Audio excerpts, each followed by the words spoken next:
आप सभी को जय मसीह। और आज हम पढ़ेंगे याकूब की पत्री उसके 2 अध्याय उसकी 9 आयत से पढ़ेंगे। और आज का टॉपिक हमारा है व्यवस्था क्या है।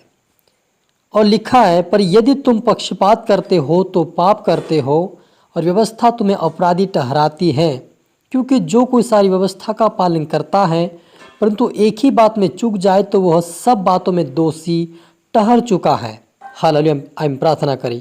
धन्यवाद मेरे ईश्वर राजा, प्यारे पिता परमेश्वर खुदा मेरे ईश्वर राजा, आज की वचन आज के कलाम से मेरे पिता हर एक से बातें के प्रभु जी। आज का वचन प्रभु हर एक में 100 गुना फैलाए मेरे पिता। आपके बेटे बेटे जितने देख रहे सुन रहे प्रभु जी, आज के वचन से मेरे पिता वो आशीषित होने पाए पिता। और आज के वचन से मेरे पिता परमेश्वर आपकी व्यवस्था और आपकी आज्ञा का पालन करने वाले, आपके वचनों पर चलने वाले बने प्रभु जी। निर्दोष ठहरकर आपके राज्य की वारिस बने। सहारी को बना पवित्र आत्मा पिता परमेश्वर मदद और सहायता कर मेरे ईश्वर राजा प्रभु। पवित्र आत्मा सौंपते पवित्र आत्मा आप मेरी मुख से होकर बोले। ये प्रार्थना दुआ यीशु तेरे मीठे मधुर नाम से मांगते हैं, आमीन। तो मेरा जी जो याकूब की पत्री उसके 2 अध्याय उसकी 9 आयत सामने पढ़ा, पर यदि तुम पक्षपात करते हो तो पाप करते हो और व्यवस्था तुम्हें अपराधी ठहराती है। क्योंकि जो कोई सारी व्यवस्था का पालन करता है परंतु एक ही बात में चूक जाए तो वह सब बातों में दोषी ठहर चुका है। हालेलुया। मेरे अजीज जो यहाँ पर प्रभु यीशु मसीह का वचन पौलुस जी लिखते हैं, यदि तुमने सारी व्यवस्था का पालन किया है, यानी जितनी हमें परमेश्वर ने आज्ञा दिया है, जैसे पुराने नियम में परमेश्वर ने आज्ञा दिया है 10 आज्ञाएं, उसके बाद यीशु मसीह ने नए नियम में आकर अभी यीशु मसीह ने पड़ोसी और अपने परिवार से अपने पड़ोसी से प्रेम रखो, उस बात में जो आज्ञा परमेश्वर प्रभु यीशु मसीह ने दिया है, यदि उसकी सारे व्यवस्था का हम पालन करें, यदि उसमें एक भी चूक कर दे तो परमेश्वर कहता है कि तुम दोषी ठहरोगे। क्योंकि आगे लिखा है, इसलिए कि जिसने यह कहा तू व्यभिचार ना करना, उसने यह भी कहा तू हत्या ना करना। इसलिए कि तूने व्यभिचार तो नहीं किया पर हत्या की तो भी तू व्यवस्था का उल्लंघन करने वाला ठहरा। हालेलुया। मेरे अजीजों, हमने यदि 10 आज्ञाओं में से एक भी तोड़ेंगे तो परमेश्वर कहता है कि तुम दोषी ठहर चुके हो। इसलिए हमें 10 आज्ञाओं का हमें पालन करना है। और 10 आज्ञा निर्गमन 20 अध्याय के अंदर आप पढ़ सकते हैं। वहाँ पर सारी व्यवस्था और आज्ञा का परमेश्वर ने दिया और उसी आज्ञाओं को परमेश्वर ने व्यवस्था को पूरा करने के लिए यीशु मसीह आया। और वही यीशु मसीह आज वचन से कहता है कि तुम यदि सारी व्यवस्था का पालन करते हो और एक भी बात चूक कर दो, यदि तुम झूठ बोल दो और सारी व्यवस्था का पालन करो, तभी तुम क्या करोगे? दोषी ठहर जाओगे।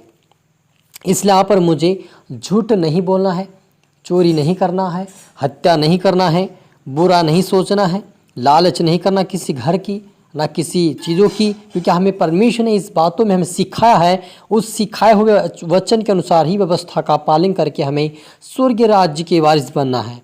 क्योंकि लिखा है, तुम उन लोगों के समान वचन बोलो और काम भी करो जिसका न्याय स्वतंत्रता की व्यवस्था के अनुसार होगा। हालेलुया। मेरे अजीजों, यहाँ पर प्रभु यीशु मसीह का वचन कहता है कि जो वचन उन लोगों के समान जो वचन बोलते हैं, यानी कि जो विश्वास योग्य लोग हैं और वे परमेश्वर का वचन बोलते हैं और उसी के अनुसार चलते हैं, वैसे तुम भी चलो। यानी हम देखते हैं मेरे जीजो, पुराने समय में भी परमेश्वर के दासों ने, अब्राहम से परमेश्वर ने बात किया वे वैसा ही चला, मूसा से परमेश्वर ने बात किया वे वैसा ही चला, नूह से परमेश्वर ने कहा वो भी वैसा ही चला। जैसे परमेश्वर ने कहा वैसे चलते रहे, आशीष को पाते रहे, स्वर्ग राज्य के वारिस बने। वैसे आज भी परमेश्वर हमें कहता है कि उन्हीं लोगों के समान जो परमेश्वर के जो मेरे सेवक थे, जो जिन्होंने मेरे वचनों का पालन किया, उस वचन के अनुसार चलते रहे, वैसे तुम भी चलो और पालन करो। हालेलुया। ताकि सभी का न्याय परमेश्वर एक दिन करेगा, स्वतंत्रता के साथ सभी के न्याय करेगा। क्योंकि जो परमेश्वर के योग्य चाल चलेगा, उसकी आज्ञा को मानेगा, उसके अनुसार ही परमेश्वर न्याय करेगा। क्योंकि लिखा है याकूब 2 के 13वीं आयत में लिखा कि क्योंकि जिसने दया नहीं की उसका न्याय बिना दया का होगा। दया न्याय पर जयवंत होती है। हालेलुया।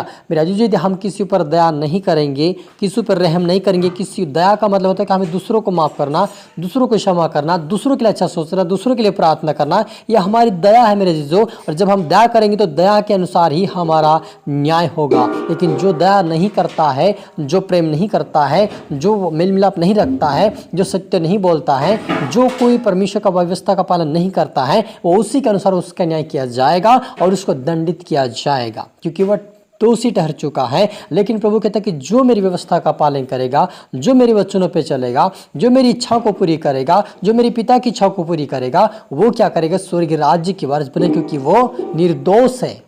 उसके अंदर कोई दोष नहीं, क्योंकि वो प्रभु के योग्य चाल चला। हालेलुया। इसलिए मेरे जीजो, आप और मुझे सावधान होकर इस वचन के अनुसार चलने की आवश्यकताएं हैं, क्योंकि प्रभु यीशु मसीह ने इसलिए हमें इस वचनों को दिया ताकि हम इस वचनों का पालन करें और इस वचन के अनुसार चलकर उसके राज्य के वारिस बने।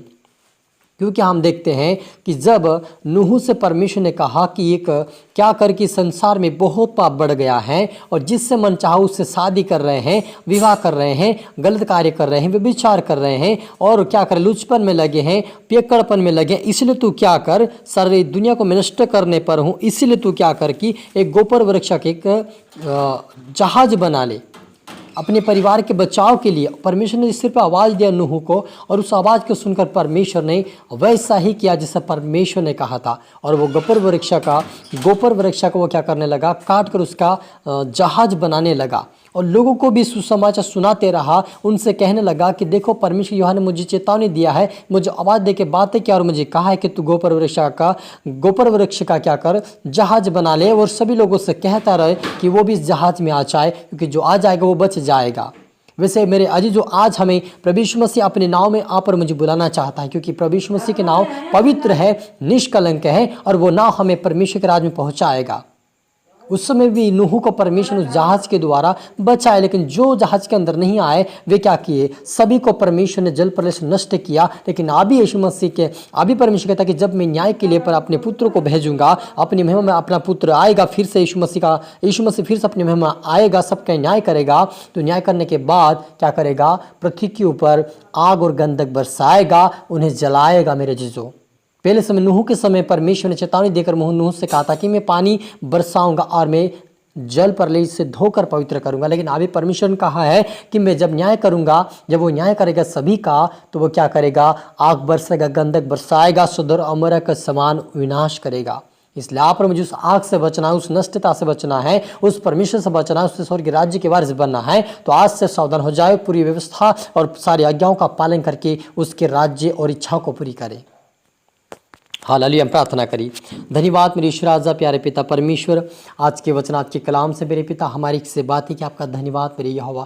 सच मेरे खुदा, मेरे ईश्वर प्रभु पिता पर जितने आपकी बेटा बेटी देख रहे सुन रहे प्रभु, हर एक के लिए मैं प्रार्थना करता प्रभु, आज से ये तेरी पवित्रताएं में चले, तेरी व्यवस्था और तेरा आज्ञा का पालन करते हुए तेरे राज्य की वारिस बने पिता। तेरी आत्मा जाए, इनको सीखा समझा आपके राज्य की वारिस बना मेरे पिता। हर व्यक्ति प्रभु तेरे महिमा में बढ़ने पाए, वचनों में बढ़ने, पवित्रताएं में बढ़कर तेरे राज्य की वारिस बने मेरे पिता। सभी को तूने छुआ, ब्लेस किया, चंगा किया। धन्यवाद मेरे ईश्वर राजा। ये प्रार्थना दुआ यीशु तेरे मीठे मधुर नाम से मांगते हैं, आमीन। तो मेरा जीजो, मैं आशा करता हूं इस वचन से प्रभु आपसे बातें किया होगा और इसको आप दोबारा सुनी, लाइक करें, शेयर करें, सब्सक्राइब करें, ताकि प्रभु आपको दुगनी आशीष दे। और आप सभी को मेरी तरफ से फिर से गॉड ब्लेस यू ऑल।